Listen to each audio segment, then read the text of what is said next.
Estamos aqui em mais um episódio do nosso podcast animal. Eu sou o André Bucão, médico veterinário e apresentador deste programa. Hoje a gente recebe o Ricardo e o Rafael. A gente falar um pouquinho sobre répteis, né? Deixar vocês se apresentarem. Então vamos lá. Meu nome é Ricardo, eu sou médico veterinário. Trabalho com animais silvestres e animais pequenos, de pequeno porte, né? Tanto com a clínica médica e cirúrgica desses animais. Atualmente eu atendo na clínica Pet Health e no Hospital Veterinário da Católica, né? Lá em Taguatinga. E faço alguns trabalhos volantes também, com trabalho domicílio, mas resumo do resumo é esse daí, né? Perfeito. Bom, sou o Rafael Lacerda. Obrigado, André, pela oportunidade de a gente estar conversando aqui um pouquinho sobre os répteis. E eu sou estudante de medicina veterinária e também trabalho com gestão de redes sociais, também voltado para esse nicho da veterinária. É um mercado que eu tenho me especializado. E sou criador de serpentes, tenho 2 serpentes em casa há 9 anos. E de onde que deu essa ideia de se partir para partes silvestres? Cara, isso é uma paixão acho que desde que eu era um feto, assim, basicamente, sabe? Eu sempre gostei, desde pequenininho, minha família sempre falou que eu ficava fascinado quando tava assistindo Animal Planet, Globo Repórter e tudo, porque quando aparecia alguma coisa de animal, eu sempre tava ali no meio. Foi na graduação, né, na escola, na verdade, eu já gostava disso, sempre tive muita vontade de ir atrás, gostei muito do zoológico e tudo, mas tive pouco contato, até por conhecer pouca gente que tinha, de fato, esses animais. Mas sempre que eu tinha alguma oportunidade, eu estava ali no meio. Tava doido para mexer em algum bicho. Tinha algumas pessoas que levavam, tinha o dia do pet na escola, né? A gente levava um cachorro, um gato ali e tudo. Mas sempre tinha um maluco que levava uma iguana, ou um beta, tudo. E eu tava no meio com essa galera que eu sempre gostei. E aí na faculdade eu tive a oportunidade de conhecer bastante gente, graças a Deus, que me aproximou ainda mais, né? O pessoal da Exotic Life aí foi excelente nessa questão. São amigos pessoais meus hoje em dia e que me iniciaram ainda mais nessa área. Então eu tenho muito a agradecer eles em relação a isso. E aí depois disso foi só o lucro, né? Eu sempre mexi com esses bichos, aí depois a imersão total. Desde pequenininho, desde que eu tava na barriga da minha mãe, eu acho que eu já gostava dessas coisas. E você é estudante, né, ainda? Sou estudante. E pretende trabalhar com silvestre também, répteis? Isso aí é o meu amor, né? Minha paixão, de fato, são os Uhum. répteis. Também por muita influência de canais de TV, revistas, livros. Então, desde criança também sempre tive essa vocação assim, voltada para os animais e os diferentes. E aí foi quando eu, com 15 anos, quando eu completei 15 anos, ganhei minha primeira serpente. Eu tava presente nessa Tava daí. presente. O Eu era Ricardo... estagiário ainda quando ele chegou com a primeira consulta dele lá. Exato. Tudo, eu lembro dessa. Novinho. Ricardo participou de bastante coisa aí dessa história, dessa minha criação, né? Como ele mencionou desde o início, assim, primeira consulta das minhas serpentes, Ricardo estava lá como estagiário na época na Exotic Life. E em seguida, sempre me ajudando. Foi meu primeiro chefe quando eu entrei no veterinário. Verdade. Foi meu primeiro chefe no estágio. Meu primeiro estágio foi ele que me aprovou. Então, a gente tem uma caminhada boa aí. Diferenciado. E o manejo em si é bem complexo. Varia um pouco, na verdade. Quando você diz assim, que é muito, muito diferente de quando você tem um cão e um gato. Ah, sim. Na verdade, sim, tem demandas e demandas, né? Se a gente for avaliar a grosso modo, às vezes tende a ser um manejo até mais em conta, assim, mais tranquilo. Se a gente for parar para pensar, por exemplo, numa serpente, se alimenta uma vez a cada 7, 15 dias ali, tudo, diferente do cachorro que você tem que alimentar 2, 3 vezes ao dia, né? A gente vê cachorro sendo alimentado uma vez ao dia, mas a gente sabe que não é o ideal. Mas na questão de alguns... Depende do réptil, né, que a gente tem ali. Serpentes tendem a ser bem tranquilos. Jabutis, tem uma galera que pega jabuti, solta no quintal de casa e esquece que tem jabuti, né? De vez em quando, não, chutei um aqui. Eu lembro de ter visto há um tempo atrás a família que simplesmente perdeu o jabuti por não sei quantos anos. Exatamente isso. Tem até uns videozinhos que a galera posta, né? Tipo, não sei onde é que tá meu jabuti. Aí quando acha, coloca um balãozinho, aí só fica o balãozinho atravessando o quintal, né? Tipo, você vê desse jeito. Jabuti é o bicho mais subestimado pra fuga que tem, porque a gente perde mesmo. Porque o povo tem a ideia de que ele é bem lerdo, né? E não é tão lerdo assim. Não é tão lerdo assim, não. Quando o bichinho quer correr, ele dá uma aceleradinha. Não é um cachorro, né? É um gato ali que quando quer sobe qualquer coisa, mas o bichinho corre. Eu lembro na UNB, quando eu tava no estágio final lá, a gente contava, né? Ah, não, tem 5 jabutis internados. Aí a gente soltava ali na parte do solário que eles tinham. A gente ficava até tarde da noite com lanterna no solário para achar o quinto jabuti, porque sempre sumia um. Sempre sumia um no jardim ali, mas a gente achava no final. Rapidinho aqui, segunda notícia, diz que o jabuti, um belo dia, resolveu se esconder muito bem e ficou desaparecido por 30 anos. Olha aí. Essa é a Era história. muito tempo você não procurar, né? É um bicho que sobrevive consigo, né? Tipo, come qualquer coisa. O certo mesmo é ter uma dieta bem balanceada, mas é um bicho tipo um tanque de guerra da natureza. Sobrevive. Coisas que, por exemplo, eu peguei mês passado, um caso de um jabutizinho desse tamanho. Se eu não me engano, ele pesava 100 e poucas gramas, não lembro o peso certinho dele. Mas ele chegou pra gente desfalecido. Eu olhei assim, jabuti pra chegar nesse nível, ele tá muito mal.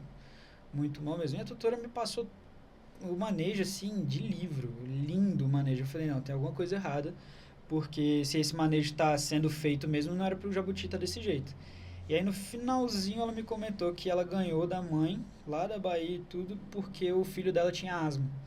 Aí não, beleza, a gente considera tudo que isso aqui foi feito porque a gente sabe que não era bem isso.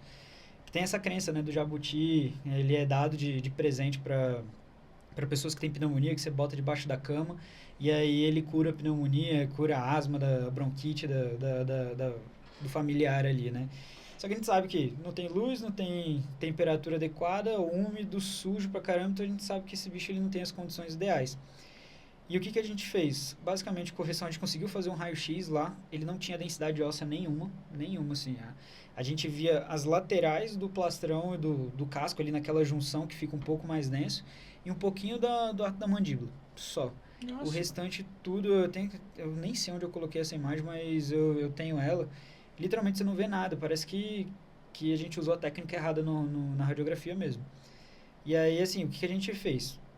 Pegou tudo que ela comentou, colocou no papel, mandou para casa para fazer um trabalho bom, e dentro da internação que a gente fez, foi correção de parâmetros e o que ele precisava de sintomático. Deu 2 dias, o bichinho estava andando sozinho, comendo sozinho, foi para casa, muito bem. Se eu já peguei mamíferos com esse mesmo quadro, a gente sabe que não aguenta. Aves também não aguenta. Agora réptil é outros 500. Os bichos, eles aguentam uma... E cada espécie vai ter o seu manejo diferente. Tem, exatamente. Ele que tem as serpentes, né, já sabe como é que é. As duas ali tem manejos diferentes já, né? Tem manejos diferentes. Até por conta da espécie. A gente vai pensar assim, poxa, de As qual suas são região? quais? Aí eu tenho uma BCC, que é a boa constrictor, jiboia amazônica, e eu tenho um epícrates, que é jiboia arco-íris da caatinga. Então você vê 2 cenários extremos. O arco-íris é aquela meio avermelhada. Isso, ela é meio marrom, só que ela tem uma furta cor ali natural. A iridescência. Vou ceder também algumas fotos, né, algumas imagens aí que a gente tem dela. Então a gente fala de... Essa vermelhada que você está pensando, acho que é a jiboia arco-íris da Amazônia, que ela é bem mais avermelhada avermelhada mesmo. que eu já vi. talvez seja da Amazônia. Tem algumas diferenças de localidade ali entre elas. Um colega meu veterinário tinha. É maravilhoso. O Thiago era doido, porque o Thiago tinha um monte. O Thiago, na época, acho que ele tinha umas 4 ou 5. Ixi, a galera que tem serpente... Ele já chegou a ter 9. Vira vice isso aí. Vira vice. Complicado. Muito fácil de criar, né? Ele já chegou a ter 9, velho, se não me falha a memória. Ixi, Nossa. Tenho De um boa, acho que ele amigo... tinha umas 3. Eu tenho um amigo ele não é mais a veterinária, ele hoje trabalha mais como biólogo. Não está aqui em Brasília mais, mas ele teve uma época, ele teve mais de 15 em casa. Ele tinha as legalizadas e tinha as apreendidas, né? Que aí ele falou, não vou soltar porque eu sei que são animais que não são oriundos do Brasil. E ele acabava cuidando lá, tudo, tinha bastante bicho. E cuidava super bem. Aí ele mostrava só as legalizadas, né? Tudo aí quando veio aquele BO tudo que a gente viu, ele acabou tendo que se desfazer dos bichinhos, né? De forma de entrega mesmo. O BO feio do menino da Nádia, ele era meu vizinho, cara, tava comentando contigo. Pois é. E eu só descobri depois que saiu no jornal, porque quando eu cheguei em casa do trabalho, o prédio onde eu morava tava no inferno. Nossa. Repórter sendo pelo ladrão. Quando vira quadro midiático é absurdo. Não, eu tô vendo que você acha a foto da... E vou te falar, que rapaz inteligente, viu? Hã? Inteligentíssimo, Pedro. Sim. Eu acredito. Eu acredito. Ele Ele só não fez escolhas adequadas, por assim dizer, né? Isso é verdade. Foi o desespero do momento ali, né? Acaba complicando toda a situação. Mas tu tava falando lá, eu te interrompi do... Sim, o manejo, aqui, né? do manejo. Então, o manejo a gente estava conversando sobre cenários diferentes, né? Essa daí é a amazônica. A bicha é bonita, né? É bonito. É, Epicret Sencra. Assim. Sencra. Essa é... E o manejo das duas acaba sendo bem diferente. Bem diferente. Então, a gente fala um cenário muito mais úmido, se tratando da jiboia amazônica, e a outro um cenário um pouco mais seco, né? Muito diferente. Então, em um eu tenho que manter uma umidade mais constante do que da outra, né? Então, o ideal, de fato, é você manter sempre uma estadia, então, uma escala de temperatura, uma escala de umidade dentro do terrário. O terrário, ele serve para isso, né? Para você manter o terrário a vai escala. Simular uma situação real. Exatamente. Para que o animal fique o mais confortável possível. Exato. É isso? Exatamente. Vai ser o ambiente dele, né? O bioma dele ali. Se a gente for pensar, por exemplo, tem a Sandiboa, que é uma jiboia, né, em si, do deserto, da areia mesmo, de fato. Ela, se a gente colocar sem substrato, né, só um tapete higiênico ali e tudo mais, ela não consegue ter o padrão fisiológico dela, que é de se enterrar. Então, não vai se alimentar, vai ser um animal estressado, vai ter erro de troca de pele, né, que diz que a gente chama.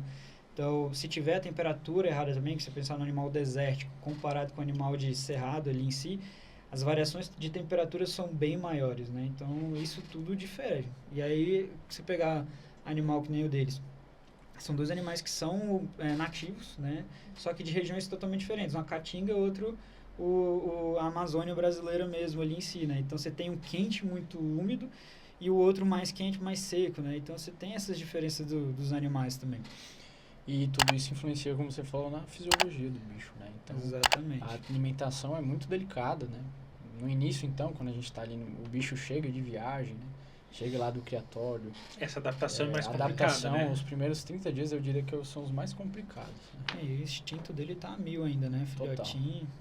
Ele chega muitas vezes agressivo, né? Eu tive até que fazer um recondicionamento em uma jiboia. Ela vem super mansa, assim, em tese. Ela sai de lá super mansa, mas o estresse da viagem deixa ela mais agressiva. Exato. Sim. Então, tudo isso, eu acho que é uma transição muito estressante para o bicho. E o fato de você manter o cenário ideal para ele é crucial para isso, para você manter um bicho com a longevidade maior. E é um animal também que você não manuseia tanto. Isso aí varia de pessoa para pessoa. Eu, por exemplo, eu gosto muito, né, desses bichos. Claro que eu não vou manusear ele no período que é para ele estar mais adormecido e tudo, né, pra gente não estressar tanto. Mas o mínimo de manejo ali, ele é interessante pra gente ter um animal mais sociável. Né? O problema é também você ter ele lá e não mexer nunca, ele vai ser agressivo. Exatamente. E eu sempre digo assim também, assim. O Ricardo nos ajuda muito nessa questão. A criação de serpentes, ela também é um pouco polêmica. Porra, você tirou esse animal da natureza.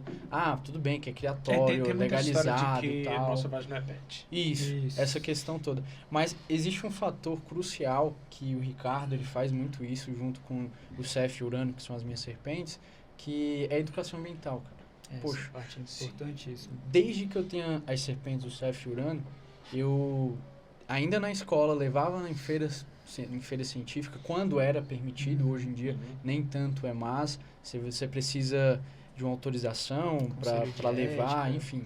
Até para evitar o estresse do animal, super entendo essa burocracia que tem que existir, mas a educação ambiental ela é necessária e crucial para crianças, jovens e até adultos. Entender que esse animal não é um risco. Tirar esse tabu, né? Porque tem muito essa de que serpentes em si são um risco. Ixi, a quantidade de mitos, o jabuti a gente já comentou sobre um dos mitos, né? Que ele cura a asma, a pneumonia em si, né? Mas eu já escutei um tempo atrás falando do bafo da jiboia, né? Porque se ela fizer o bafo em você, você vai ficar manchado pro resto da vida. Na verdade, aquele bafo dela só ela tá bufando porque ela tá estressada com sua proximidade com ela, né? E aí não tem nada, é só literalmente ela expelindo o ar de forma mais intensa. Até para avisar que ela tá ali. Exatamente, porque é um bicho que não vai... seja muito difícil de ver. Não, mas esses bichos em natureza, eles se camuflam de uma forma impressionante. Impressionante. Eles são bem adaptados ali para... Porque é um animal que é cabeça e costela, basicamente. Se você tá passando ali tudo e pisar num animal desse, você quebrou um monte de costela e lesionou esse animal. Então ele tem que se proteger para não ficar totalmente à mostra, porque ele não é topo de cadeia 100%, mas ele também para evitar os seus acidentes, né? Então, boa parte dos acidentes que a gente tem é mão e perna. Perna porque você tá passando... A bicha é pequena por conta dessa Thiago. foto aqui. Thiago. Thiago famoso. Tive aula com ele no final de Essa semana deu passado. uma Essa é sucuri, né? Eu tenho uma foto Essa acho que foi parecida. capturada ali no Corumbá. Acho que foi. Tava com penca de filhote, não tava? Eu lembro dessa A história. bicha tinha 60 centímetros de diâmetro. A bicha é Eu um monstro. mexi com uma dessas no meu estágio final lá no zoológico de Rotipa. Ela tava magra e pesava 60 quilos. Né? E tem eu e uma amiga minha, conhece a Ana, a gente fazendo estágio final lá, tudo, a gente ficou do ladinho dela, totalmente tranquilaça, assim, fora d'água, pegando o solzinho dela ali, tranquilo. Mas gigantesca, é um bicho assim que Agora, você olha... em você fica... cativeiro dificilmente ela chega a esse tamanho todo. Não, chega. Demora um pouco mais pra chegar, mas chega. Né? Chega. E depende também de tudo da alimentação. E do tamanho do terrário também. Nem tanto influencia, mas a alimentação é muito A alimentação mais influencia influente. mais. Isso. Eu achei que o tamanho do terrário às vezes influencia. Mas as condições desse porque terrário. Acaba que ela vai ter a limitação do tamanho. Não, ela vai... Esses bichos, eles não têm um crescimento que nem de mamífero, né? Eles tendem a crescer a vida toda. Claro que chega numa parte que eles vão crescer Começa a bem reduzir menos. mais esse Exato. crescimento. Então, na fase inicial da vida ali, dependendo da espécie, a gente tem umas equidizes que são as trocas de pele bem mais intensas. Chega na fase mais adulta ali, ela vai reduzir, vai aumentar, na verdade, esse intervalo entre uma equidize e outra. Mas ainda assim, ela tem essa questão do crescimento. A sua tá com uns 11 quilos? Não, ela tá com 8,5. 8,5. A sensação é que a gente tem é bem maior. Mas a gente já viu aqui tudo, jiboias fêmeas, tudo com 26, 28 quilos. E os terrários vão crescendo também, Isso. conforme ela vai crescendo. Necessário também. Até porque quando filhote, você precisa manter um padrão ali mais intenso. É um animal menor, você não vai deixar um espaço muito grande, mais difícil Mas você de pode controlar. fazer um terrário já mais ou menos esperando o tamanho total. e só ir ampliando o espaço que ela vai perfeito. ficar. Pode. Até porque o terrário não é tão barato para você montar ele de imediato. Exato. Isso. E depois a manutenção fica tranquilo. Mas pra você montar ele é mais... Eu sempre falo assim, pra quem tem curiosidade de ter alguma coisa assim, né? O mais caro é você comprar o animal, que ele tem um custo elevado. Um animal e legalizado. Isso, e adquirir todo o suporte necessário para esse animal. Terrário, toca, placa de aquecimento, tudo isso. Ele gera um custo inicial muito alto. Mas depois de manutenção, ele é um animal super tranquilo. É um pet que tem um certo gasto inicial maior do que os outros. Exato. Sim, eu diria meio padrão, na verdade, né? Porque todo pet, quando a gente vai pegar, a gente tem que desembolsar alguma coisa mais para o ambiente. Alguns se adaptam muito bem ao apartamento, à casa ali em si que ele vai ficar. Mas, por exemplo, se a gente pensar em aves ali em si, né? Ele tem que ter um terrário, não só a gaiola. Né? Porque a gaiola, hoje em dia, a gente tem até uma instrução normativa aí que está falando que a questão da gaiola é considerado maus tratos, né? Então ele tem que ter um viveiro mesmo de fato, ou viver solto. E de fato, para a qualidade de vida desse animal é muito melhor. Só que aí você tem que ver a questão do ambiente que você tem, né? Antes mesmo de adquirir esse animal. Se você tem condições, porque eu estava na aula esses dias, e aí o pessoal tava com a pogona na mão, né? Nossa, eu adorei esse bichinho, esse lagarto aqui e tudo, eu quero ter um. Eu falei, ó, o que você acha de barata? Ah, não odeio barata. Então, pois é, parte da alimentação desse animal é barata. Ah, não, então já desisti de querer esse bicho. Imagina você comprar esse animal e só depois descobrir que tem que se alimentar de barata, né? Então... Como eu estava comentando lá embaixo, antes da gente começar a gravar, eu estou formado há 20 anos. Na primeira aula de clínica, a professora veio com uma ideia extremamente louca. Que era você imaginar que o animal de estimação da época é aquele aardvark. Então você tem que saber o que come, ambiente, comportamento, o que precisa de vacina, o que precisa de alimentação. Então qualquer animal segue o mesmo, Exatamente. Tem mesmo padrão. A sua demanda ali em si, né? Então, né? E no caso de répteis, tudo acaba indo muito por impulso também, né? Sim, exatamente. Não, é aquele negócio, vi na internet, achei legalzão, vou correr atrás e quero, né? Hoje em dia é muito fácil, você tem a a informação, a imagem, tudo no bolso. Né? Então a gente segue querendo. Então a parte da educação ambiental que a gente estava comentando é muito importante para isso. Porque você vai ter essas informações. Exato. Exatamente. E muita informação, infelizmente, que a gente vê na internet não são verdadeiras, né? Então, que nem eu estava na aula da pós esses dias, até o professor Tiago, que você estava comentando aí, ele mostrou um site pra gente. Site, assim, lindo, lindo. Mostrando sobre o ouriço cacheiro. Tá, como é que é encontrado na natureza, o que são os espinhos, né? Eles não soltam os espinhos e tudo. Chegou na fase da reprodução. Aí eles colocaram lá tudo, quando eles nascem sem focinho, sem espinho. Só que quando mostrou a imagem, a gente viu um hedgehog. Então já estava mostrando outra espécie que não é do Brasil, né? Tudo ali no meio. Então essas imagens... imagens... teve uma febre desse hedgehog há um tempo atrás, né? Teve. Não, eu tive um que infelizmente já faleceu, mas de velhinha também, que ela foi um resgate que a gente fez, eu era estagiário ainda na época, e aí ela foi comprada pelo Mercado Livre, se eu não me engano, chegou pelos Correios e o pessoal alimentava só com iscas. Era um hedgehog extremamente agressivo, obeso. A gente achou que ele tinha uma alopecia ali em si, né? Que é a perda de pelo em si. Na verdade, ele era tão gordo que espaçou os espinhos e aí dava pra ver a pele. Pra você ter ideia. Ele pesava quase 1 quilo. Caralho, é um bichinho. Ele é um bichinho desse tamanhozinho. Pequenininho. De 300 gramas. 300 gramas. Então, a gente fez um trabalho legal ali com ela, só que aí ela nunca ficou sociável. Nunca era difícil. Eu tenho muita alergia a esse espinho. Então, quando eu pegava na mão normal, eu ficava com a mão toda empolada, assim, sabe? E aí... Mas, assim, a gente promoveu uma qualidade de vida muito bacana para ela depois. Que a gente fez uma gaiolinha lá, com substrato adequado, com a toquinha, alimentação. Aí, quando ela via a alimentação, ela ficava louca, corria atrás. Quando ela via a gente, ela só ficava totalmente eriçada, né? Virava a bolinha dela ali e acabava. Mas... Aí ela já... A dona falou que estava 1 ano e meio, quase 2 com ela ali. Esses bichinhos vivem pouco, infelizmente. Então, ela ficou mais uns 2 anos comigo ali. Aí infelizmente, veio a óbito. Mas, pra você ver como é que cria febre, sobe, né? Que nem Shih Tzu, piquinês, na época tá sumindo agora. Vai lá em cima, não, agora achei bonitinho, quero, vou pegar. Né? Então, e muito provavelmente você, como você disse, né? Logo você já levou pra consulta. Sim. Então você pesquisou antes. Com certeza. Para que eu pudesse ter, meus pais exigiram que eu estudasse. Graças a Deus. Eles falaram assim, você vai me falar tudo Tem sobre gente serpente assim. e vai provar. E aí foram 6 meses até eles falarem, ok, vamos providenciar. E aí eu aproveitei durante 6 meses para convencer minha mãe, porque é um bicho atípico, é lógico que, né? Vamos lá, mãe. A mãe é o grande Vamos empecilho negociar. nessa questão. E aí, né, com essa exigência dos meus pais, conheci a Exotic Life, aí já, assim que o bicho chegou, já marquei a consulta. Foi quando eu conheci o Ricardo, aí a gente já trocou o Instagram. Pra você ter ideia, nessa época eu queria fazer biologia. E muita influência dessas pessoas que, né, me rodearam ali, me ajudaram muito na criação, Ricardo, Matheus, Bruna. Foi por isso que eu decidi por fazer medicina veterinária.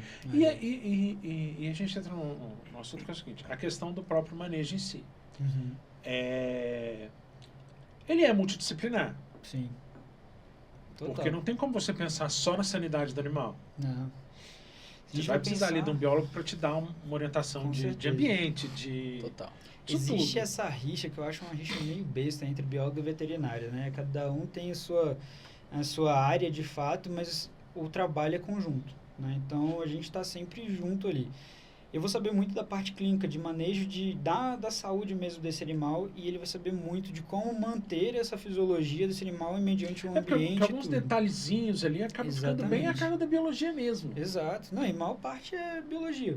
Porque quando é que eu vou ver esse animal? Na primeira consulta da vida dele, ou antes, que graças a Deus está aumentando as consultas sem o pet, porque eu ainda vou adquirir esse animal e a gente está tendo essas consultas. Isso na minha opinião, aí eu já acho que vale para qualquer pet. Exatamente. Isso é verdade. Eu tenho alguns clientes que antes de adquirir, eu tenho uma cliente que ela tinha uma persa. Uhum. Quando essa persa dela faleceu, ela já começou aí, porque ela iria pegar uma outra para já programar o que seria feito, como seria feito. E aí eu acho que no caso desses pets não convencionais, isso é muito mais importante. Uhum. Total. Não, com certeza.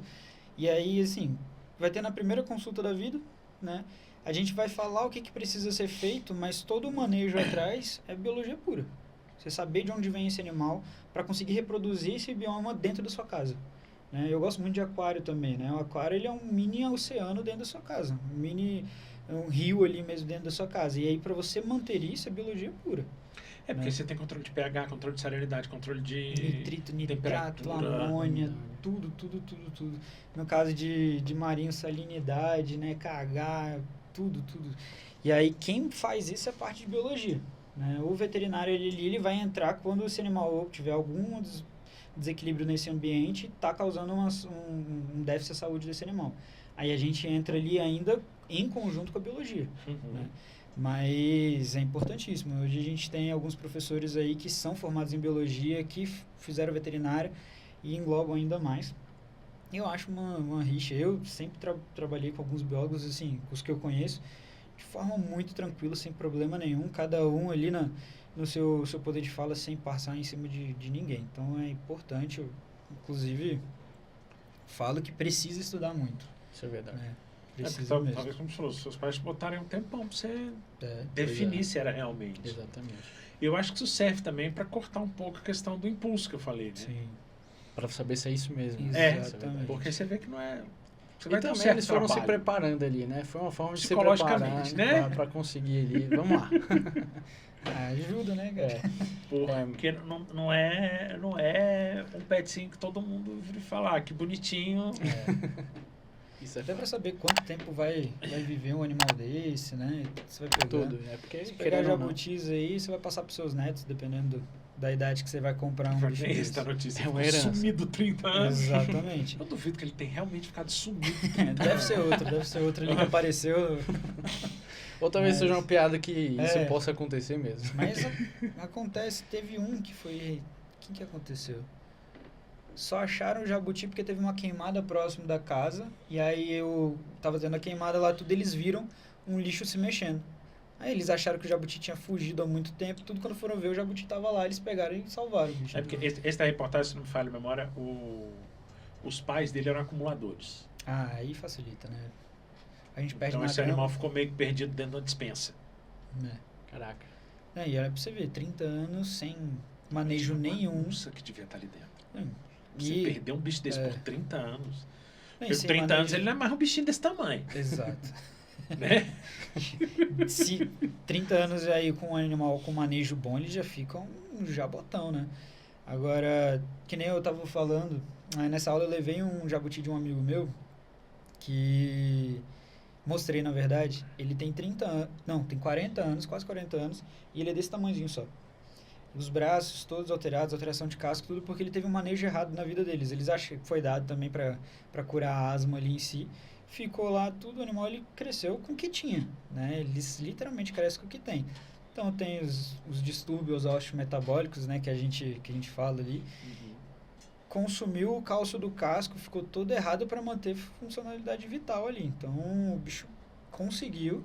Hoje ele tem uma saúde boa, mas com sequelas irreversíveis de forma eu já aparente. tive um. Uhum, Mas isso eu tô falando de 40 anos atrás, é porque eu morei no Rio. uhum. Morava num apartamento, arrumaram um. A gente morou um ano no Rio, quando a gente chegou em Brasília, que a gente lembrou que a gente esqueceu ele lá.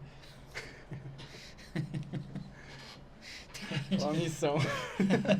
Aí liguei pros parentes do meu pai lá no Rio, o povo foi buscar. Então deve estar numa das chácaras lá no Rio. Jabuti é... Mas ele era pequenininho. Uhum. Tem um bichinho que cresce bastante, que o pessoal não imagina, que é o tigre d'água. Que compra Que aquele... teve uma febre, o povo teve Exato. aquele... E aí hoje em dia você tem até no zoológico uns que já estão... Ixi, os bichos crescem pra caramba, Porque a dependendo da galera saiu meio espécie. que largando no lago também, né? E aí que tá o problema. E é um grande problema, tem dentro dos condomínios que tem ambientes, né, com água assim, que viram uma febre. Então tem um mini ali, tem peixes pequenos e aí solta lá no lago do condomínio e vira Só um que caos, solta, né? o bichinho tá assim, né? Quando vai daqui ver, a o bicho já pouco- tá um disco Não, tem de o- vinil é, desse tamanho. Tem o tigre d'água da orelha vermelha, que ele é americano. E ele Que é era aquele facilmente... que virou febre mesmo. Isso, exatamente. Ele é facilmente confundido com o que a gente tem aqui no Brasil. Só que a Uhum. orelha bem vermelhinha. Você vê aqui na lateral da cabeça dele bem vermelhão. E ele normalmente é mais agressivo do que a gente tem aqui. E aí quando você solta, o bicho ele sai destruindo tudo pela frente. Ele come. Tem uns vídeos engraçados, eu recebi até recente de uma amiga minha, depois eu passo pra vocês ali também.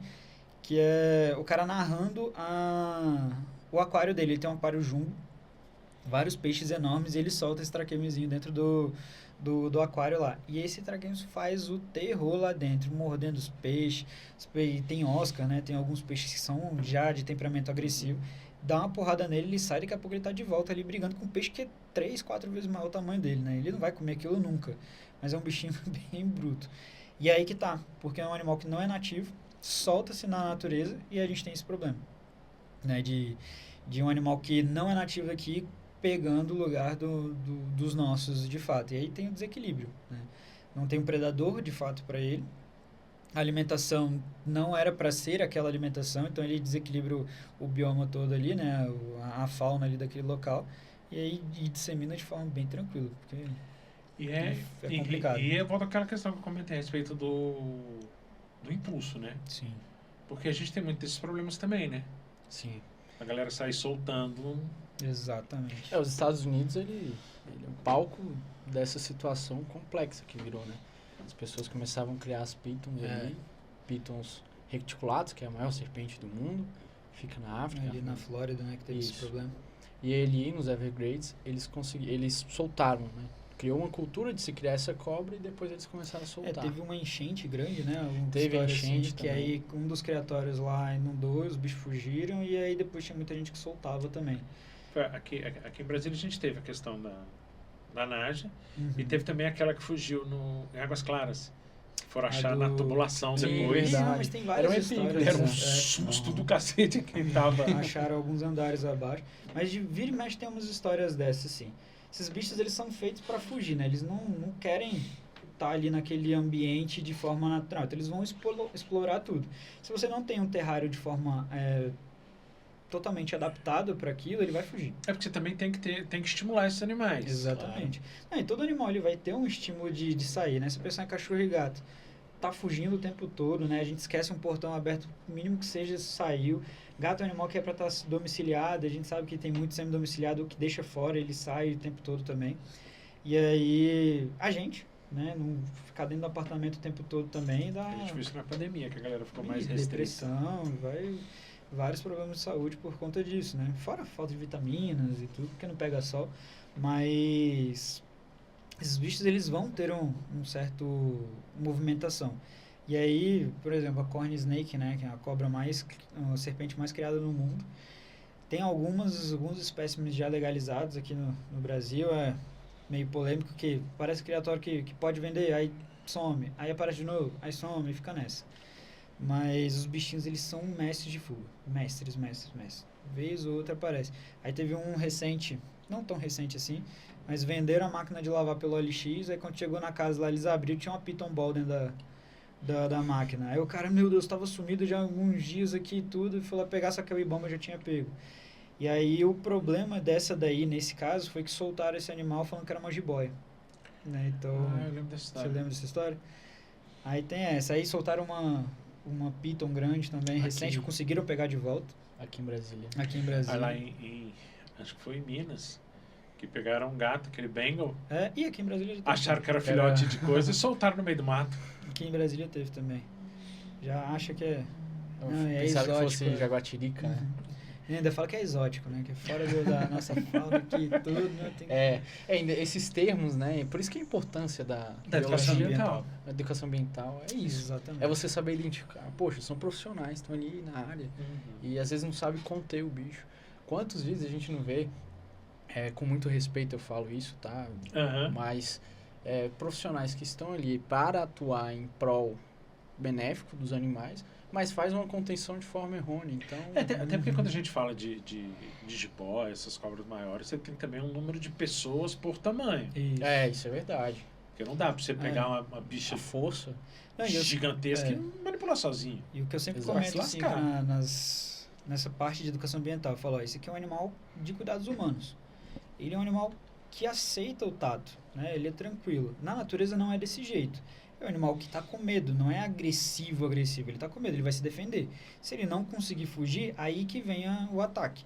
E aí, normalmente, é tudo erro nosso. É porque tem-se muita ideia de que esses animais, na natureza, eles vão atacar. Exato. Na verdade, eles evitam o ataque até a última instância. Exatamente. Quando vê que não tem jeito, por isso que aí a maior ataca. parte dos acidentes que a gente tem é em mão. Por quê? O cara tá deitado no chão, não, porque ele vai pegar no bicho. Né? Agora imagina você se arrastejando no chão, você vê uma mãozona vindo na tua direção. É claro que você vai se defender se você não conseguir fugir. Né? Até porque é um animal muito maior que você. Você tem que ter um meio de... Exatamente. E é tão crucial isso que até dentro de animais de cativeiro, lá em casa, a gente tem um respeito de que, pô, o animal acabou de se alimentar, vamos respeitar. Exato. Ele naturalmente vai estar um pouco mais quieto, ele vai precisar do tempo dele de digestão e mais agressivo. Exato. Porque ele é propenso a ser também uma presa ali. Exato. Porque ele está mais pesado, a fuga dele vai ser mais demorada. Metabolismo jogado para outro... Eu acho que nesse caso a mentalidade já mudou tanto que outro dia eu vi um vídeo, eu não lembro se foi uma sucuri ou se foi um jiboia, invadiu um galinheiro. O cara tentou tirar, não conseguiu. Quando chegou lá, tinha comido 2 galinhas. Aí falou, bom, deixa aí, a hora que fizer a digestão, ela vai embora. É mais ou menos Ele isso. já se alimentou. Exatamente. Não teve aquele negócio de pegar, matar e... Não, e fora que a gente manipular esses animais nesse período, ele é complicado, porque você pode induzir regurgitação, que pode causar sérios danos à saúde desse animal, dependendo do tipo de presa que você está ofertando ali. Né? Por exemplo, você pensar numa sucuri que come aves também. Ela come engolindo da cabeça para a cauda, né? Então você tem todo aquela disposição de penas.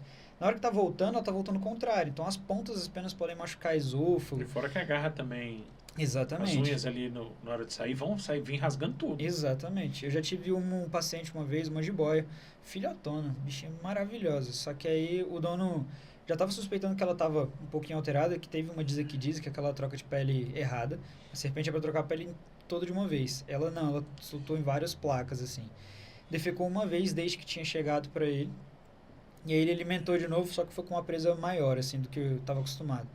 E deixou quieto. 2 dias depois, quando ele foi ver, a serpente estava meio lateralizada, mole, e o rato regurgitado. A gente não sabe muito bem o que aconteceu, porque ele não quis fazer exames em seguida, mas quando a gente pegou para necrópsia mesmo, de fato, a gente conseguiu ver que o esôfago estava rompido, por conta desse rato que tinha voltado. Agora, o porquê que ele regurgitou, a gente não sabe de fato. Mas a causa mortis ali mesmo foi por conta da regurgitação. Rompeu tudo ali. E quando a gente fala no manejo doméstico, o manejo no criatório são completamente diferentes. Ah, sim. Total. Sim. É meio... Para o público leigo é importante a gente comentar isso, porque no criatório você vai colocar o mínimo de saúde para esse animal para conseguir reproduzir e tudo mais. Então ele vai ter um espaço delimitado para ele, mas não vai ter tanta firula que normalmente a gente faz em casa, né? Coloca um substrato adequado, tronco não sei das quantas, um cipó, que isso fica muito bonito para a gente ver mesmo, mas que lá eles com o mínimo eles conseguem, né? Então um substrato normalmente de jornal vai com aquecimento de boa qualidade, alimento de boa qualidade. Pronto, esse bicho é o que precisa. De criatório para venda, normalmente é isso. Hoje a gente já vê alguns criatórios que estão tendo terrários cada vez mais adaptados. Mas o normal é isso. Medida mínima de caixa para uma jiboia de tanto tamanho. Você usa aquela ali. Em casa não. Quanto maior se tiver, quanto melhor a gente faz. Né? Porque o objetivo não é reproduzir para venda ali em si. É para você manter a saúde desse animal de forma de excelente qualidade. É porque dificilmente essas que você tem em casa, elas vão se reproduzir. É até mais possível. difícil. É possível. É até possível, na verdade. Mas é mais difícil. É mais difícil, porque você tem que ter o período adequado, temperatura, tudo, né? Mas a galera... Então, se nós respeitarmos aquilo que a gente aprende na faculdade sobre as 5 liberdades, livre de fome, livre de fome, livre de sede, livre de dor, livre Estresse, para expressar o seu comportamento natural e livre do estresse, a gente alcança a necessidade daquilo, inclusive o lado reprodutivo. É aquele negócio, eu tenho da mesma espécie, de forma prudente, um exemplo. Eu tenho 2 animais legalizados, da mesma espécie, macho e fêmea, vão reproduzir. Se eu reproduzo o que é preciso para que eles executem isso. O que vale lembrar é que a cria desses animais legalizados que você tem em casa, eles são ilegais, né? Então, eles têm que ser entregues para o IBAMA. Talvez por isso é que não se tenham tanto relato de reprodução desses animais quando estão em cativeiro em casa, com exatamente. pet. Mas assim, uma grande questão que está começando a ser mais discutido ainda é a venda desses animais já castrados, né? Para a gente evitar o problema de ter que reproduzir. Tem várias formas. Depende muito da espécie que você tem, né? Os principais criadores que a gente tem, né, são no norte do país, no sudeste ali, tudo no sul. A gente tem veterinários excelentes lá que já fazem essas técnicas de castração ali que vai É cirúrgico. É cirúrgico. E aí ainda é muito questionável, ainda tem pouquíssima gente que faz, porque embutir o valor disso no animal que já é caro, né, ele já é mais oneroso. Então, ainda assim, muito, muito questionável. Mas seria uma forma de evitar esses animais ilegais de estarem nascendo, né? Porque o certo mesmo é você ter um animal de forma legalizada, que você sabe que ele veio de um criatório que é totalmente fiscalizado, de forma adequada, e que ele veio para você com saúde em dia e com todas as documentações, né? Então, você sabe que não veio da natureza. Ele é microchipado. Vem microchipado, vem tudo certinho. Né? Vem com RG, que é tem mais informação do que a gente mesmo, sabe? Então vem com a foto do animal, com os detalhes específicos cada um. De identificação. Vem com a resenha como se fosse de equino. Que é o mais padrão que a gente tem. Exatamente. Até para transportar precisa-se de uma GTA, o Guia de Trânsito Animal, então, para transportar esse animal. A gente não recomenda de forma alguma, né, a criação desses animais de forma ilegal, mas infelizmente... porque dá um B.O. lascado. Vixe, nossa, dá um B.O. lascado. Mas é grande parte da nossa rotina, né? A gente é permitido fazer o atendimento desses animais, independente da sua origem, sempre alertando o proprietário, né? O responsável ali, na verdade. Porque, às vezes, ele nem sabe como é que é ter um legal. Hoje em dia é muito questionável essa questão de saber ou não, porque a gente tem informação no bolso. Mas, realmente, às vezes, a gente vê que essa pessoa não tinha essa informação.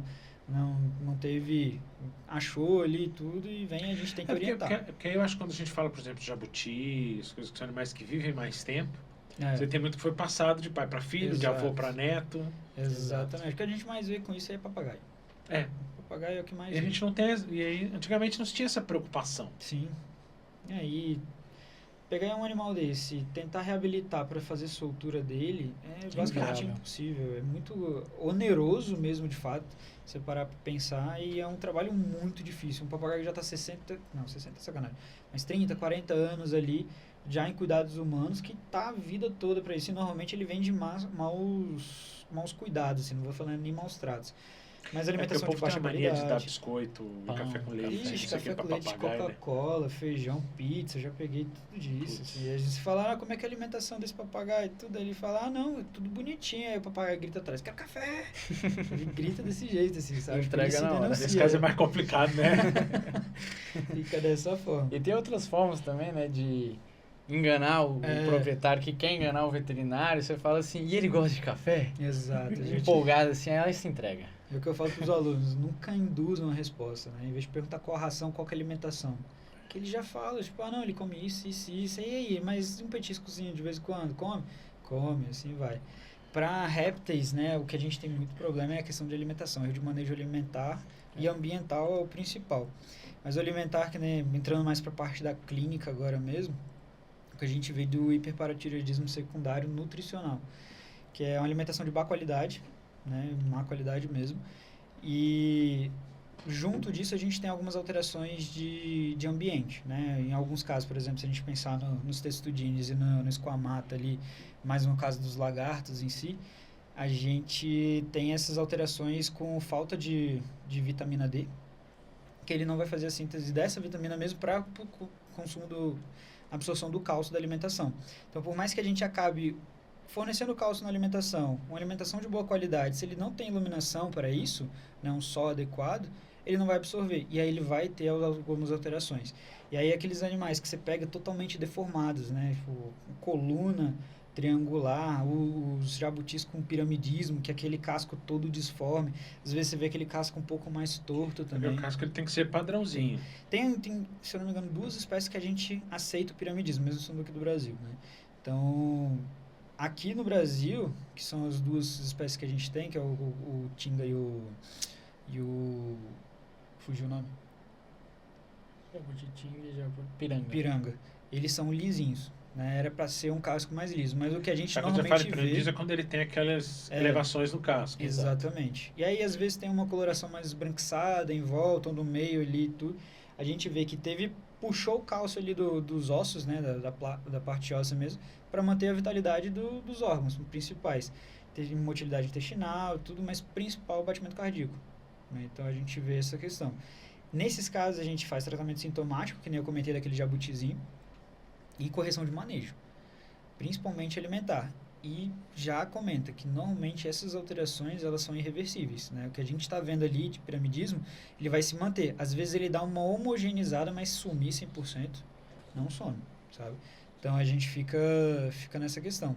Esse é um dos que a gente mais pega, erro de manejo alimentar e nutricional é o que mais aparece pra gente. Já peguei uma vez um caso, quando eu era estagiário, de hipervitaminose A, que aí dão aqueles ratos bombados, você já ouviu essas histórias? Já. Para a serpente crescer de forma mais intensa e tudo mais, injeta vitamina A no rato e oferta para ela. Vitaminas em geral. Mas o excesso de vitamina é tão ruim quanto a falta. Né? Então, acaba que quando a gente pega a maioria desses animais vão parar com algum problema, está mais relacionado a manejo. Vixe, 90%. Grande parte são erros de manejo. Poucos, assim, a gente vê algumas questões de doenças infecto-contagiosas mesmo, de fato. Grande parte que a gente pega ali é tudo erro de manejo. E aí uma curiosidade, como eu falei, 20 anos de formado, não trabalho com cão e gato. Tá certo que na época da faculdade eu pensei em trabalhar com produção. Meu tio tinha fazenda e tudo, eu falei, é uma área muito boa, cara. Ele gosta também. Mas eu acabei indo para cão e gato. No caso de répteis, essas coisas tem vacina, essas coisas também? Não. Não tem. O que mais se aproxima de vacina é a questão de coelho, né, para mixomatose, mas ainda assim não é comercializado aqui no Brasil para animais domésticos, né, pets não convencionais. Mas não tem não. O que a gente faz é manejo sanitário deles mesmos, né, uma boa qualidade e um bom histórico desses animais. Então, de forma periódica, a gente sempre pede, né, que nem cachorro e gato. Uma vez por ano, vem aqui pra gente fazer uma consulta de avaliação mesmo, de check-up nesse animal. E faz exame de sangue, faz tudo? Dá pra fazer. A coleta é meio complicada. É meio chato, não vou mentir não, assim, a gente tem que treinar bastante, né? De jabuti, eu aprendi com o professor Jefferson, aquele lá do Rio de Janeiro, a gente sempre apanhou muito para fazer coleta de jabuti, né? Porque o bicho é um exoesqueleto, é um inseto em formato de réptil, né? Basicamente. Então ele mostra pouco ali do que faz, mas aí ele me mostrou uma técnica pra gente na pós recente aí, que você faz a contenção com 2 dedos na cabeça, você consegue fazer a avaliação de jugular muito tranquilo. E aí a gente tem alguns, os plexos também, né, braquial e tudo mais, femoral, a gente coletou ali de forma, eu falei, caraca... geralmente é muito pequeno também, né? Depende do tamanho do animal. Sim. Depende do tamanho do animal, mas a gente coleta só o necessário, né? Normalmente a gente tem aqueles tubinhos pequenininhos, né, de 0,5, eu coleto 0,5 para cada um, 1 ml no máximo, que vai 2 tubinhos, e vai bem. Mas varia muito do que esse animal tem e de como ele chega pra gente, né? Porque tem alguns animais, por exemplo, esse jabutizinho de 100 gramas, ele chegou já desnutrido, desidratado para mim e comatoso, basicamente. Então, não era nem se eu conseguisse coletar, era o pouco de sangue que ele tinha ali, eu podia piorar a saúde dele. Exatamente. Então, nesses casos, a gente estabiliza para depois pensar em algum exame, né? Para jabuti, o ideal mesmo é a gente fazer um exame de raio-x junto com a... Eu gosto muito dessa conduta, de fazer já o raio-x, que a gente consegue identificar o que está acontecendo com esse animal. Para serpente, raio-x é mais complicado. Eu disse assim, não tem muita indicação. Até tem bastante. Assim, a gente pega, por conta de erro de manejo, né, a gente tem as subtemperaturas, né, temperatura subótima. E esse animal ele se alimenta e defeca, e você acha que ele defecou tudo. Com a temperatura subótima, eles têm muito resquício alimentar ali dentro. E aí, com o tempo, vai compactando. E aí, no raio-x, você consegue identificar. Às vezes, você faz até um contrastado ali, que vai bem. Em casos teve uma pogona que eu vi uma vez, que fizeram contrastado. Aí foram 72 horas de exame. Aí fizeram exótico uma vez também. Fez também? Aí é muito massa. Só que são 72 horas ali para sair. Porque, no caso, as fezes desses animais, eles vão basicamente que não foi digerido.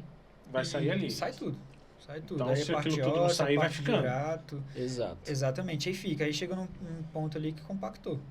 e aí ou se faz o procedimento cirúrgico para tirar, ou tenta corrigir antes de compactar de fato. Mas aí você vê, né? Já pega algumas vezes um animal que fica 9 meses, 10 meses, 1 ano sem se alimentar. E aí tem alguma coisa errada. E aí quando você vai fazer a avaliação dele, o raio-x, o ultrassom, ele é muito bom. Muito bom mesmo. E esse ultrassom, tudo tem que ser, o cara tem que estar bem... o cara tem que saber de anatomia. Tem que entender a anatomia, tem que estar bem especializado. É muito detalhezinho, ele pode passar... Desapercebido, né? Desses bichos e também tem as particularidades, né? A Marcela, né, da MMOS, ela vai falar super bem. Já fez, inclusive, ultrassom nas minhas serpentes. Confia ali de olhos fechados. Ela tem noção total ali do que é anatomia. E também, sobre o raio-x, algo interessante é as doenças respiratórias. Então, se o animal estiver ali com as temperaturas subótimas, igual o Dr. Ricardo falou, dá para identificar uma pneumonia, por exemplo, né? A gente identifica bem. Principalmente em testudines. Tem alguns animais que aparecem pra gente que não tem nem tem referência. Aí o buraco é mais embaixo, né? Que pega. Tempo atrás tinha um lagarto diferenciado aqui que foi atendido.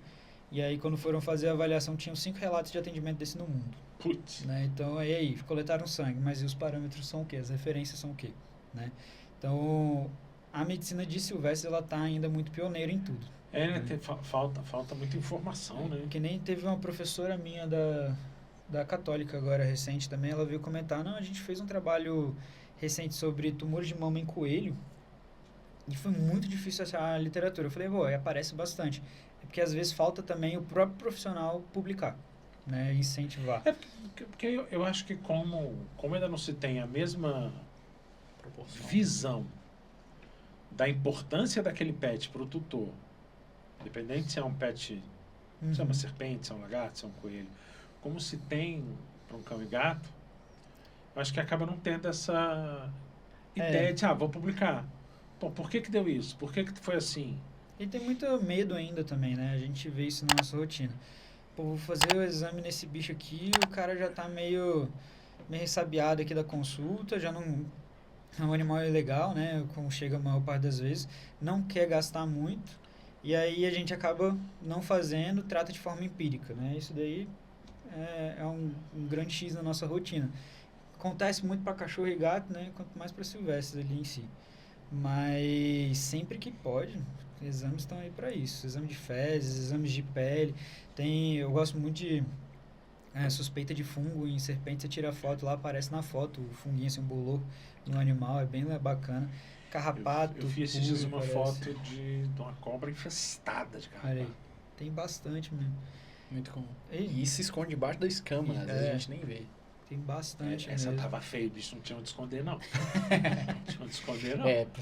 Se não tiver escondido, meu filho. Não, e tem a mesma coisa, né? Se você parar pra pensar, tem relatos de erlíquia, de anaplasma, tudo em serpente também. Se procurar, você acha. Esses bichos, principalmente se for de vida livre. Vixe, de vida livre, então. Por exemplo, jabuti. Jabuti é um bicho legal da gente comentar. Todo mundo acha que as fezes do jabuti é aquelas fezes diarreicas, né? Que é o padrão deles. Na verdade, não. É as fezes bem formadas. A dificuldade é que todos os animais que a gente vê, eles têm erro de alimentação, porque comem ração de cachorro, do gato. Como que aparece? Fezes de não sei quem, caiu, apareceu, ele tá comendo. E o animal tá sempre em desbiose. Só que esse não é o padrão. Quando você pega um jabuti bem formadinho, bem criado mesmo, as fezes dele são bem mais certeiras, assim, né? Bem com formato, com a textura bem adequada. Tem os seus parasitinhas ali, né? Em si, mas que a gente consegue controlar. A mentalidade também do próprio tutor desses animais mudou muito, né? Graças a Deus. Tá mudando bastante. Graças a Deus. Tá procurando mais. Isso exige do veterinário buscar mais informação também.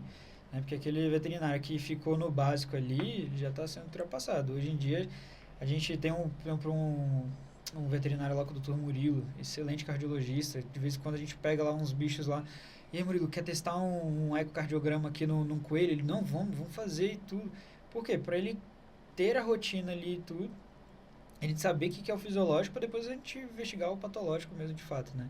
Então, tá mudando, os proprietários estão procurando cada vez mais. Eu atendi esses tempos atrás várias consultas de check-up, eu fico feliz com essas consultas. Os estagiários que ficam, mas é só check-up, por que você demora tanto? Porque eu amei a consulta, né? Vamos atrás, eu quero investigar. Porque serve também para você poder pegar informação, né? Exatamente, pra gente ter uma ideia aqui da saúde desse animal. Primeira vez que eu tô vendo. O responsável tá com ele a vida toda, mas é a primeira vez que eu tô vendo. Então a gente vai atrás. Esses tempos a gente pegou na ponta da orelha de um hamster. Achou que era só uma verruguinha. O cara não queria fazer o exame de histopatológico, né, da biópsia em si. Aí eu conversei com ele lá, ele, não, vou mandar então. Aí deu um melanoma lá, 100%. Eu, caramba, olha isso. Imagina se a gente não tivesse feito nada. Aí parecia que era uma verruguinha mesmo, né, coisa benigna. Mas não, era o melanoma no bicho. Então a gente vai identificando. E a mesma coisa acontece com esses répteis. Teve um que a gente acompanhou na UNB, quando eu era estagiário final lá. Tinha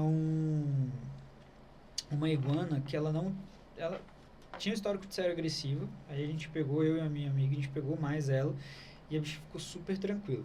Só que ela tinha umas lesões nas escamas meio aleatórias, assim, ficava enegrecida, criava um nódulo ali e depois sumia.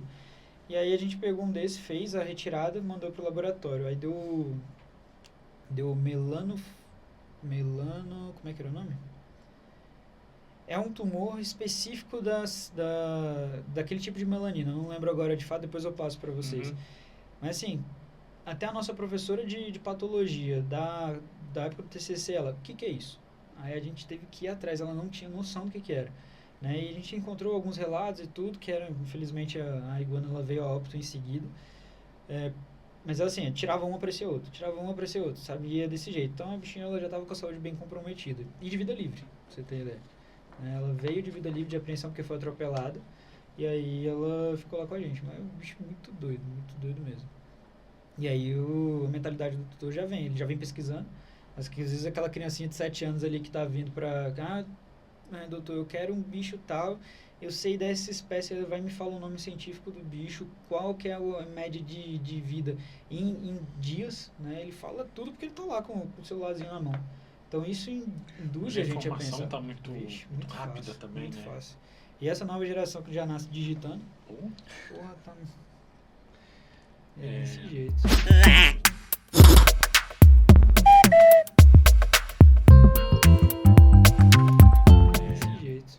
O pessoal separou aqui a notícia, pra gente comentar, que o fóssil descoberto por família é do maior réptil marinho conhecido.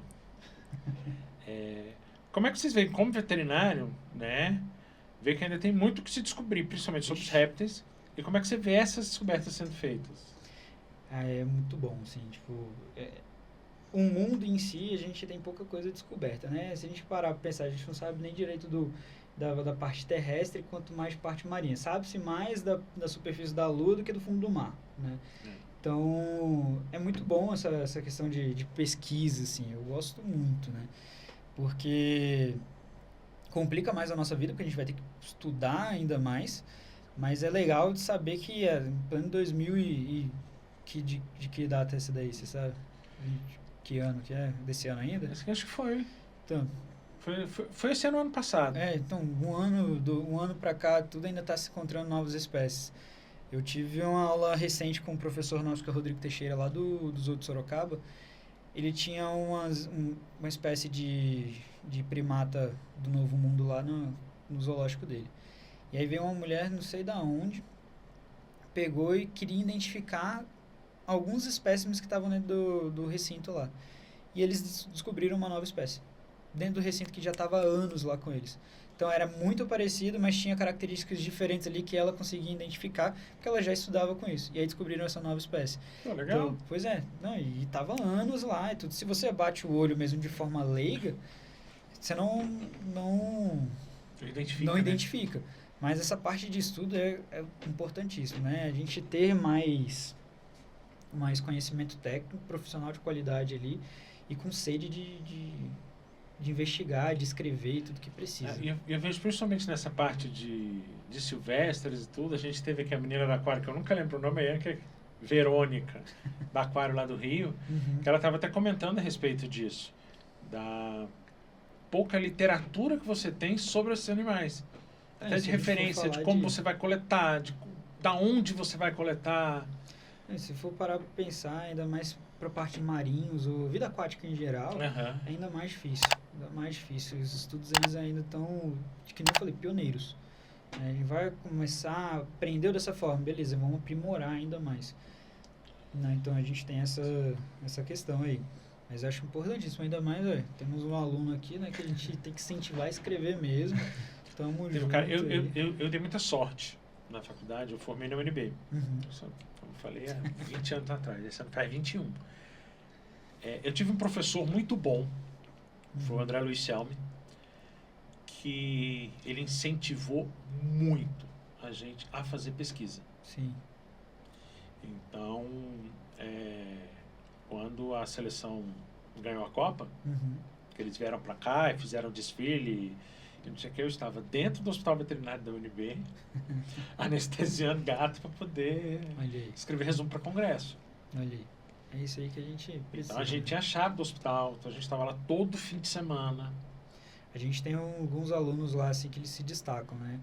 Tá o tempo todo. E aí, tem alguma coisa pra gente escrever? Sabe, eu fiz experimento com comparativo entre sutura, vetbond e superbond. Ah, legal.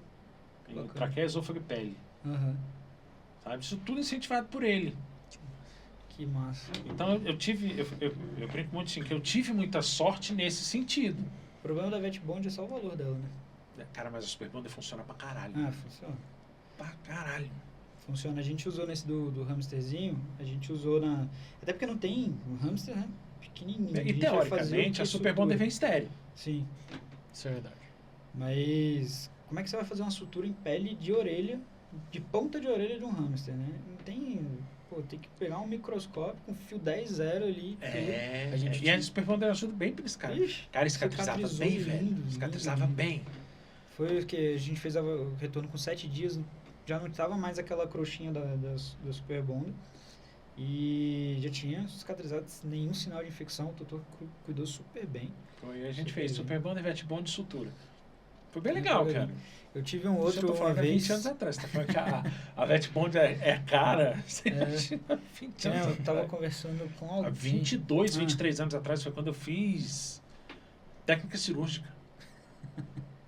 Tem tempo, velho. Tem minha idade. Olha aí. Tem tempo, sacaneou agora, né?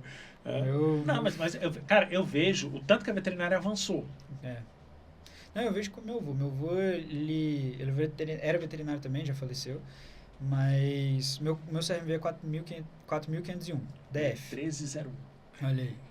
O do meu avô é 203 federal. Caralho, então, velho. Tipo, muito antigo. É mesmo? E aí, formado lá em Santa Maria e tudo. Aí, quando eu falei pra ele, veterinário é uma área muito difícil, tá? Não quer ser advogado, não quer ser engenheiro, alguma coisa assim. Eu vou, pelo amor de Deus, não consigo fazer nem 2 mais 2, vou ser engenheiro. Meu irmão é formando em engenharia agora na UNB também. Eu brinco com ele que ele não faz mais cálculo, não, ele faz redação. Não tem número, né? Que é uma página inteira de um cálculo só sem número nenhum. Eu falei, meu Deus, como é que tá chegando? Né? Graças a Deus, cada um tem sua área. E aí, quando a gente foi conversar comigo sobre veterinária, ele, que área que você quer? Eu gosto muito de silvestres. Ele, não vai dar dinheiro. Não tem como sobreviver. Na minha época, tu não mexe nem com cachorro e gato, né? Pra você ter ideia. 2014 ele já estava com esse pensamento ainda. Uai, cara, mas eu entrevistei aqui o professor Milton Thiago de Mello. Olha aí. Milton tá com 108, né? 108 anos, cara. Eu vi esse episódio, foi na casa dele, Hã? né? Foi na casa dele. Foi. Cara, o velho tá lúcido, velho. Que maravilha, né? É impressionante isso. E ele tem umas ideias, assim, ainda meio... Legal. Viajantes. Não.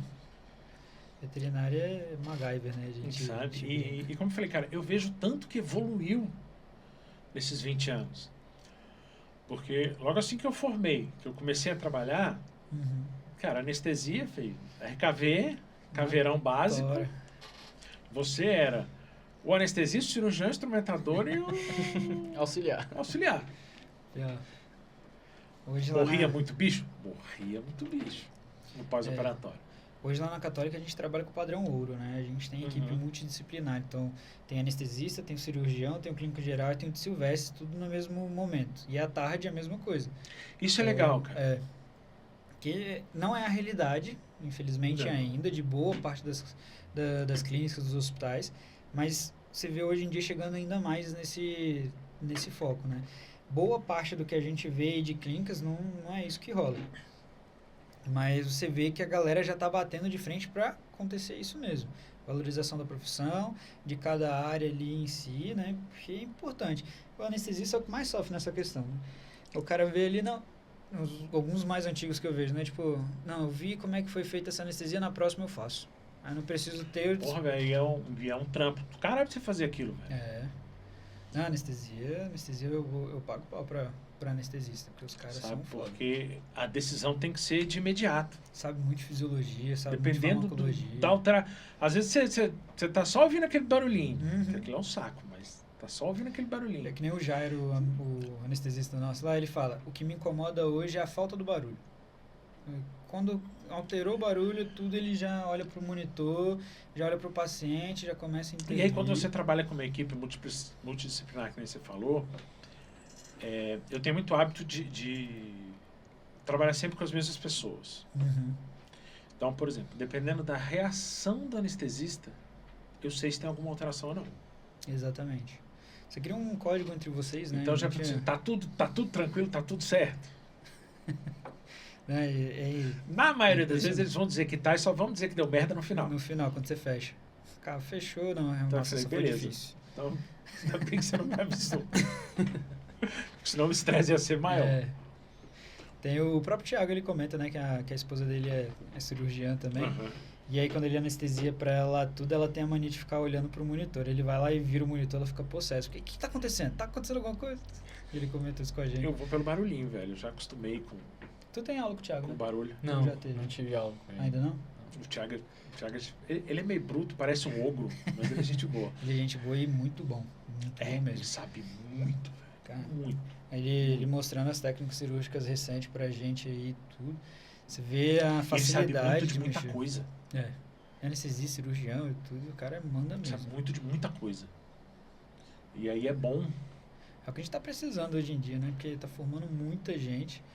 Mas o que eu vejo, tipo, muita gente rasa, né? Não Cara, tem mas conhecimento. sabe o que eu vejo muito? É que você tem uma galera que já tá se especializando Uhum. antes de formar. Exato. Isso é ruim? Não. Mas ele acaba focando muito no específico e esquece o básico. Exatamente. Exato. E a parte de silvestres é isso, né? Por exemplo, quantos anestesistas você conhece que trabalham com animais silvestres? Poucos. Pouquíssimos. Quantos cirurgiões... beleza, preciso de uma cirurgia ortopédica. Eu não sou fã de cirurgia ortopédica, mas eu tenho 2 cirurgiões ortopedistas que eu consigo chamar para fazer uma ortopedia de boa qualidade. 2. Ao tanto de ortopedistas que a gente tem na nossa rotina em si. Mas é porque aí é uma crítica que eu vejo muito, principalmente o pessoal da associação. Eu faço parte da Associação Nacional de Médicos Veterinários. Uhum. E é uma das coisas que é recorrente no grupo lá, é essa questão. De que muitas vezes tem uma galera que faz curso de fim de semana E já acho que é especialista. e já acha que é especialista. Isso daí tem bastante. Tá? mesmo. Pra você ter a sua cobra, você precisou 6 meses. Pra ter liberação dos pais. Seus pais autorizarem pra você ter uma noção mínima do que você precisava. Exato. Isso é verdade. Imagina a hora que você tiver a responsabilidade de cuidar de um paciente. Uhum. Isso E outra, a gente vê muitos Né? alunos... é a percepção, né? Durante a da faculdade, obviamente, a gente direciona muito. Sim. Então, com isso, a gente já vai pegando um pouco de... E não tá errado. Da manha do negócio, sabe? Mas tem uma galera que define assim, como eu falei, metade do meu curso foi todinho voltado para produção. Uhum. O meu foi de grandes também, né? Da metade Também para frente, eu resolvi que eu queria mexer com pequenos. Eu sou apaixonado por clínica médica. Uhum. Eu Também. agora estou terminando terminando assim, esperando o artigo, chegar meu certificado. Em endócrino. Uhum. Mas assim, depois de 20 anos. Sim. Então, e eu vejo muito Tem isso, cara. Tem uma médica veterinária que é de oftalmo, Cris Seide, não sei se você já conhece ela. Ela trabalhava muito na Pet Especialidades. Ela pegou o título de especialista, agora ela falou, agora eu sou oftalmo. Depois de... Você olha o currículo dela, não tem mais pra onde ela ir. E aí agora ela falou, agora eu sou oftalmo. E a gente tem muito disso, que o povo ainda não conseguiu definir o que é especialista e o que é especializado. Isso, exatamente. Quando você tem a certificação dada pelo conselho, Você é Aí especialista. Exato. Enquanto você não tem, você é apenas especialista. especializado. Exatamente. Isso é verdade. Exatamente. De oftalmo aqui em Brasília tem pouquíssimos. Faz diferença na prática? Não. Não. Faz diferença jurídica. Exatamente. Que Exatamente. envolve muita prática, porque se Sim, deslizar algo, sim, a responsabilidade também é maior, sim, né? sim. É. E- Mas o que eu vejo muito, assim, a gente voltando um pouquinho, é a questão dos alunos, pô, eu não gosto de grandes e tudo, mas eu quero silvestre. Beleza, você vai trabalhar com com megafauna. com... É um ruminante. É um ruminante. Uma Uma girafa. Uma anta. Uma anta. É um cavalo. Exatamente. Não gosto de equinos, Um elefante. mesma coisa. O próprio coelho, por Não exemplo, gosto de né? produção. Né? Não gosto de produção de ave, nem nada do tipo. Pô, ali você vai saber muito de anatomia, de parte reprodutiva dos bichos. Tá certo que não é a mesma espécie, mas, pô, você consegue extrapolar. Sim. Comparativo. E comparativo Como eu maravilhoso. falei, eu pensei em mexer com a parte de produção, mas mesmo depois que eu resolvi que eu ia trabalhar com pequenos, eu fui fazer saúde clínica de ave, saúde clínica de equino, nutrição de ruminante, nutrição de monogástrico. O coelho é um mini cavalo. Se você for Eu fiz pensar. cunicultura, velho. Olha aí. Coelho é um mini cavalo. Que é um seco gigantesco, extremamente funcional. O bicho, qualquer coisinha tem a desbiose, uma enterotoxemia. Tem problema respiratório, mas quando você vai ver não é respiratória porque tá tendo uma visceromegalia ali que tá comprimindo o tórax, sabe? Tipo, os bichos são Falar tudo- nisso. tudo Ianca, doido. quando é que vai o dos coelhos? Na próxima. Essa semana, não é? Né? Com o Calil. Ali. Camal. O Camal, Camal. lá de São Paulo, É. o cara manda bem. Pô, ele sabe muito, Sabe pra velho. Caramba, anestesista. O Camal é A gente gravou com ele de sobre 10 anos que coelho. pets, né? O É. cara, tipo, manda bem. Minha próxima pós aí, que eu quero juntar uma grana pra conseguir fazer, é lá deles, da CETAC. Os caras são sensacionais. Muito bom, né? E a grade que eles têm é muito boa mesmo. Primeiro que você começa só com a parte de legislação, porque mexer com animais silvestres você tem que saber legislação, né? Então, saber onde é que você está se metendo, até onde você pode se meter, onde não, para depois você dar a sequência ali no que você precisa. Mas aí o cara, ele sabe muito. Ele sabe, né, cara? Uhum. O Puff também, o Guaraná, os caras sabem demais. E...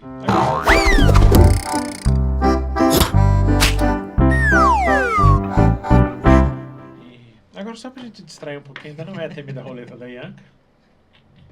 São perguntas rápidas. Beleza. Ixi. Qual o seu animal favorito? Cara, é uma boa constrictora de boia amazônica. O meu é periquitamboia. Nossa, essa é maravilhosa também. Corallus caninos. Isso. A Hortulans também, que é prima, né? Uhum. Nossa, é sensacional. Tem a Batese também, que é Uma linda. tese. Então a família das Corallus são as minhas preferidas. São as pitons boa de árvore, assim, tem Boa várias prima. nomenclaturas de boia, de árvore. Ela é verdona, bom, um animal espetacular pra mim. Nasce meio amarronzada, meio alaranjada ali, tudo ela Muda de pro- cor na fase adulta, então ela tem uma transição, assim, ela nasce laranja, aqui é uma serpente amazônica, nasce laranja, Isso tem a ver com o tipo de terreno que ela fica em cada fase, não? Sim. camuflagem também. Esses bichos, eles normalmente são, que nem falou, né, arborícola, né? Então ele fica no galho ali. Tem relatos que ficam anos no mesmo galho, se alimenta, faz tudo ali. Até E beber água. elas têm a parte de ovo dentro delas, mas o filhote sai de Pronto. forma pronta. Só que eles caem, né? Então, quando ele cai, normalmente ele vai pro solo ou E por gruda isso na essa árvore. coloração mais alaranjada. Exato. E aí o outro, que ele tá no De galho, folhagem. ele é verdão. Então ele tá totalmente camuflado. Essas pragas se adaptam rapidão, É de um jeito, absurdo, né? é absurdo. É um animal que não gosta muito de manuseio, mas é maravilhoso. É. Eu vi um agora vendendo recente, de repasse, assim, mais legalizado. 23 mil. 176 gramas São relíquias, né? São de reprodução de animal. mega difícil. Não é muito fácil mesmo, não. Já mexi com algumas, né? Quando eu tava fora do Brasil, a gente mexeu com algumas adultas lá. Irmão, maravilhoso, mas é a pior mordida que tem da... Afinal, serpente. tem até no nome. É Corallus Caninos. caninos. O bicho tem uma presa do tamanho do mundo. É mesmo. É gigante. E isso é uma serpente não é peçonhenta, ela tem É. edição áglifa, né? A ausência de presa no coador de peçonha é só pra segurar a presa. É Mas da é- família das boídeas também, jiboia, É maravilhoso esse bicho. suculento. Lindo. Qual animal você seria? Eita, essa daí... Cara, acho que eu gostaria de ser... Algum bicho de savana. Eu sou baixinho, eu gosto do pensamento de maiorzão, assim. Talvez um elefante, um rinoceronte da vida, assim. Acho que eu pensaria ser nessas questões. Eu acho massa. O bicho é maravilhoso, né? Então eu vejo nessa questão. Eu diria muito lobo, não pelo mito bíblico, assim, das ovelhas, lobos, não, pastoreiro, né? Mas pela questão observador ali, um pouco mais... Eu tenho um dos meus anéis que eu não vi hoje é do lobo. Pois é, eu acho assim, e é um animal muito lindo. Né? Quais os principais desafios na clínica e manejo de répteis? O responsável. Essa é a grande parte, porque normalmente vem pra gente ou não sabendo nada desse animal, ou ele sabe e omite. Então é o trabalho de detetive que a gente tem que fazer de fato. Né? E a falta na grande maioria das vezes, a falta de literatura ali mesmo, né? De referência pra gente. Mas antes de chegar na literatura, porque normalmente não chegam bichos muito alterados pra gente, muito diferentões. Mas é mais a gente conseguir identificar o que esse animal tem, porque ou não permite alguns exames, ou que é o mais básico, ou não sabe de nada do histórico desse animal. Né? Então a gente faz um trabalho detetive. Essa é a parte mais desafiadora mesmo, que eu vejo. Bom, eu vou dizer na criação, né? Ainda não vou me envolver nessa parte. Não. Eu acho que informação. Então, informação verídica. É claro que nós conversamos bastante aqui sobre termos informação muito fácil, mas dentro da educação ambiental a informação é muito mitificada. Não sei se existe essa palavra, mas existem muitos mitos que envolvem e desmistificar isso é o maior complicado. Mexer com a cultura nessa parte é complicado. A gente tem muito cultural aí, muito já da parte religiosa, né, que tem-se a serpente como a imagem do pecado e tudo mais, e aí já vem com... E é engraçado, mas... intrínseco isso na gente de que o serpente é bicho ruim. Isso é verdade. E, na verdade, e isso vem também dos nossos ancestrais, né? As preocupações que tínhamos lá na época das cavernas era com os bichos da caverna. Então, a cobra vai se esconder onde também? Dentro da caverna ali, enfim... Os ratos, morcegos, então essa era a preocupação. E isso trouxe como uma herança. Então é uma herança ali que nós temos dos ancestrais. Minha mãe, por exemplo, pensava em cobra, ela desmaiava. Minha esposa. Pensava, assim, desmaiava. Depois que eu comecei a ter mais contato com esses animais, que algumas vezes as suas dormiram lá em casa, algumas vezes tudo... Ela foi vendo de perto, assim, hoje ela consegue estar no mesmo ambiente, tem a agonia dela ali em si, isso daí é totalmente compreensível, né, porque você tem aquele animal que você tem mais afinidade, o que tem menos, mas ela já entende, ela já sabe, opa, não é aquele bicho todo que eu imaginava, né, então eu pego, às vezes mostro pra ela já tocou, tudo fica bem mais tranquilo. Claro que ela não gosta, ela já falou que não gosta, tudo, mas a gente já conseguiu tirar esses mitos, né, esse tabu que tinha em si. Essa parte é importantíssima também. Um sonho. Cara, pode ser geral.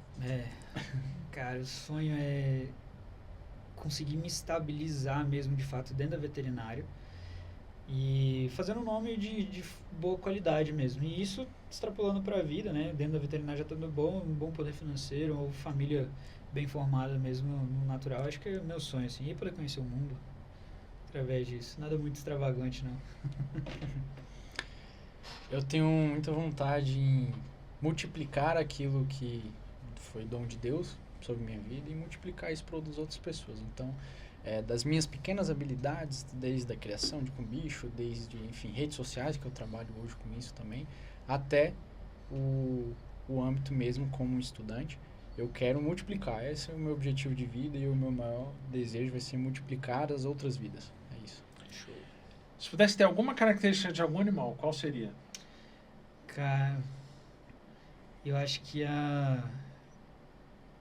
além de força, né, e tudo mais, pensar desses bichos grandes, acho que a paciência, principalmente dos répteis, né, que eles têm boa parte deles, que, por exemplo, a gente pensar algumas víboras de regiões desérticas, né, que ficam esperando suas presas ali, tudo de forma bem tranquila, dar o bote certeiro, né, que hoje em dia ainda me vejo muito ansioso com muita coisa.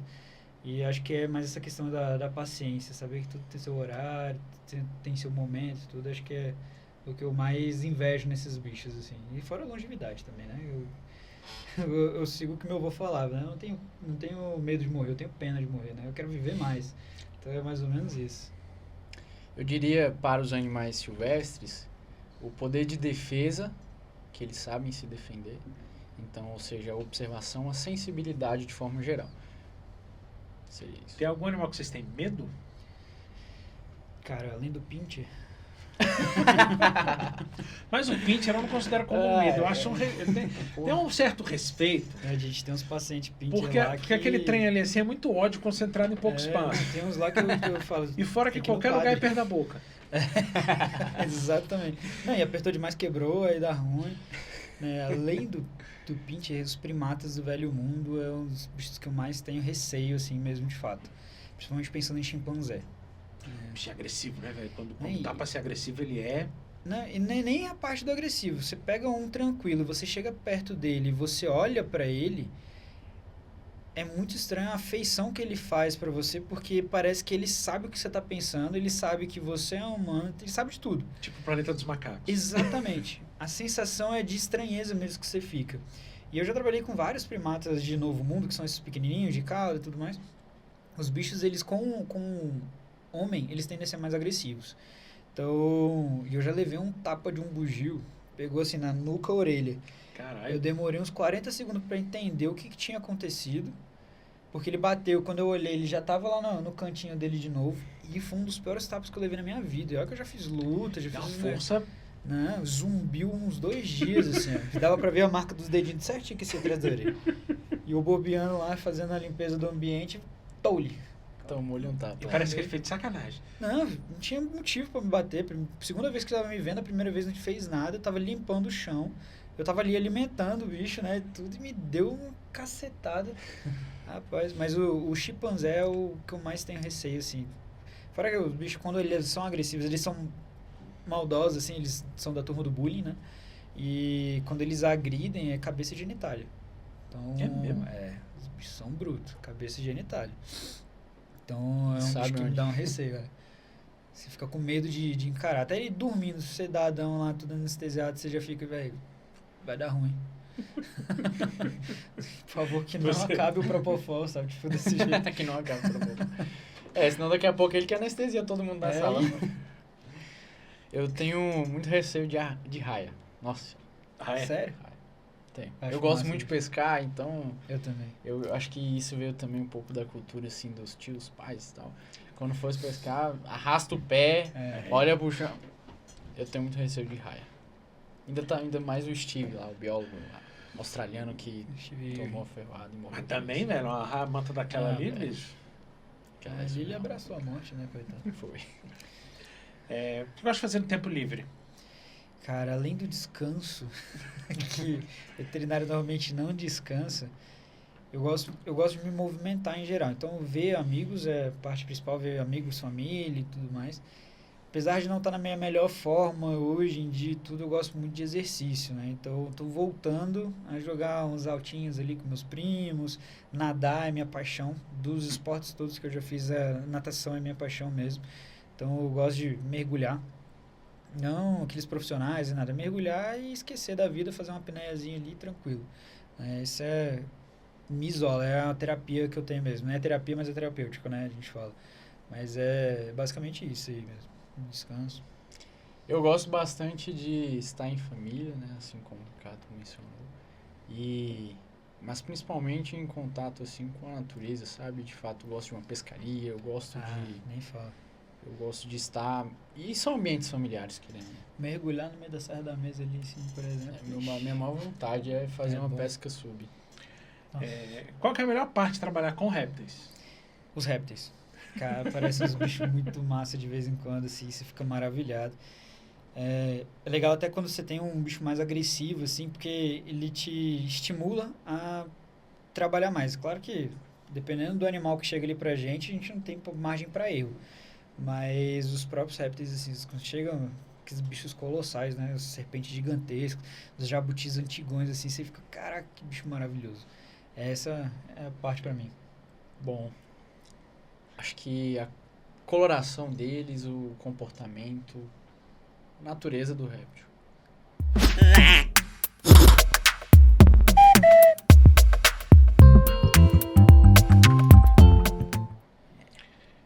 O pessoal separou aqui também a questão da dica, né? Que dica que você daria para quem quer ter um réptil como pet exótico? Começar por você, já que você tem. Perfeito. Primeiro, buscar por conhecimento, igual nós conversamos aqui, né? Então, a busca pelo conhecimento daquela espécie que você gostaria, né, é essencial. E saber que existe risco, né? Então, você precisa ter consciência de que é um animal atípico e que você tem risco de acidentes, você tem risco de qualquer outra coisa e que isso não vai te impedir depois de continuar a criação. Eu já sofri acidentes domésticos com os meus bichos, mas por imprudência. Exato. Né? Infelizmente foi por imprudência ali, já tomei alguns botes, mas é não parar de ter os cuidados por conta dessas questões. Então já contamos aqui também histórias de iguana que estraçalha braço por conta das garras, enfim. E por isso existe esse cuidado que tem que ter. Exato. Eu acho que, além do que você falou, eu colocaria ali as pessoas saberem os próprios limites. E não só de limite físico, mas financeiro, ambiente também. Porque você está colocando uma vida dentro da sua casa, né? Sobre os seus cuidados, literalmente cuidados humanos. Então, tem que ter um ambiente de qualidade, uma saúde de qualidade, saber que isso vai gerar um gasto para você de forma mensal e tudo. Quando tiver algum problema, ter um planejamento de reserva financeira ali mesmo para cuidar desse animal, porque é a mesma coisa, né? Eu vou pensar em ter um filho ali em si. Filho é só 1000 maravilhas? Não, a gente tem um momento que fica doente, tem escola, tem gasto com aquilo. Eu tenho 3. Olha aí. Então, a gente sabe que precisa, que demanda. Então, animal é a mesma coisa, né? Claro que às vezes não vai ter o mesmo gasto que um filho, mas que precisa. E aí, quando a gente pega esse animal e não tem esse planejamento, eu vejo como negligência, né? Uma imprudência ali de fato. Então, acho que essa parte de saber os limites. Pô, eu quero ter uma Python de 7 metros. Claro que hoje não tem a comércio legalizado desse. Mas eu moro numa kitnet de 24 metros quadrados. Impossível, né? Então, saber essas questões, né? Saber ter a paciência de ir crescendo aos poucos e conseguir, de fato, adquirir esse animal. Aí o pessoal separou que tem uma outra dica, mas essa eu vou dividir em 2. Por uma questão básica e simples. Que dica que você daria para aquele estudante que começa a trabalhar com réptil? Cara, cuidado com o que você vê por aí, porque te dá um acesso às coisas ilícitas, né? Que é o tráfico, que já conversamos aqui. Tráfico de animais, terceiro maior do mundo, perde por de armas e o de drogas. Então, compactuar com o tráfico é contribuir com o fim das espécimes, né? Exato. Então, cuidado com o acesso que você vai ter. Vai aparecer oportunidade, não vai faltar de ter animais ilícitos.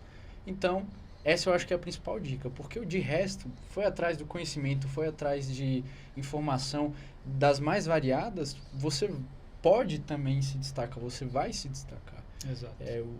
Se esforça, né? Enfim, corre atrás, tenha relacionamento. Olha onde começou lá atrás com o Ricardo, até eu chegar aqui nessa mesa. Você tinha quantos anos? Eu tinha 14 anos de idade, né? Então, começou lá na clínica, eu visitando a clínica, aí daqui a pouco ele me ofereceu o primeiro estágio na veterinária, me incentivou muito por estar dentro da veterinária e hoje estamos aqui, nessa mesa. E que dica que você daria para os médicos veterinários que desejam trabalhar com réptil? Além do estudo, né, que está sempre tendo que estudar alguma coisa nova, procurar uma literatura nova, acho que a parte da questão do respaldo legal é uma das partes mais importantes. Né? Porque é muito bonito a gente saber quem é o animal, o que ele tem e tudo, mas a gente não passar todo aquele cuidado específico para o tutor e para você. Né? Então, você fazer um trabalho de boa qualidade se respaldando é uma das partes mais importantes ali que a gente tem. Porque hoje em dia a gente vê muito tutor, né, responsável crescendo em cima da gente. E a gente sabe, né, quando a gente sabe, a gente não permite essa questão. E quando a gente não sabe, eles vão fazer de gato e sapato da gente. né? Então, essa questão. O estudo e a parte legal mesmo é um dos mais importantes aí que a gente tem. E aí agora... E aí agora, temida roleta da Ianca. Vixe. Aí, Ianca, Vixe. bote na tela. Espero que não caia a música. Vai cair música, quer ver? Vai. Gira aí, Ianca, pra nós. Roda, roda, Jequiti. Quer ver? E aí, fica pra cá ou fica pra lá, Ianca? A setinha tá aqui. É o azul, né? Então, o máximo de animais que vocês conseguirem falar é em 30 segundos. Exóticos, nós... silvestres, nós... Tá. Vixe. Ao Bom, mesmo pode tempo, aumentar mas- o desafio aqui? Não, porra. Vamos falar só de nome científico? Não, aí, Porra, aí você lasca, velho. eu já tô nervoso com o popular aqui. A hora que você quiser sortar aí, Ianca. Valendo. Hamster. Botrops atrox. Ah, tu vai colocar mesmo? Boa. Anodorhynx acyntinus, vai. Boa, Constrictor. Epícrate sencra. Iguana, iguana. Ah, pô, esse é sacanagem. Só as fáceis. Didelphis abventris. Piton reticulatus. Calitrix em geral. Botrops mugine. Lachesis. Muta. Eu só completei o que é Lachesis muta. Foi? Deu. Deu quantos? Foram quantos? Hã?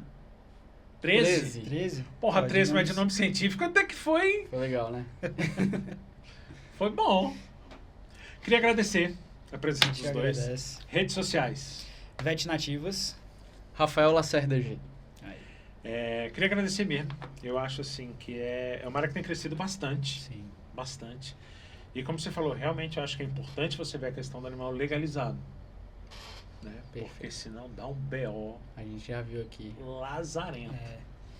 Não, e fora que você está contribuindo com o tráfico, está desvalorizando o teu próprio serviço, para o serviço de parceiros, né? Então,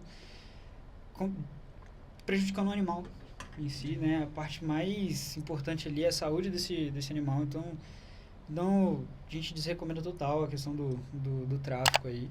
Hoje a gente tem informação no bolso, né? Que a gente comentou várias e várias vezes aqui. Então, você tem a opção de comprar legalizado. Então, compre legalizado. Dizer que aqui a gente conta com o apoio do Ilha Brasil, de comunicação e marketing. Tem um estúdio de chroma key, então dá para se montar curso, videoaula. A galera que faz gestão de tráfego, tem uma galera que trabalha bem na parte de marketing, da produção audiovisual. A gente tem um estúdio aqui de podcast, tem uma produção espetacular.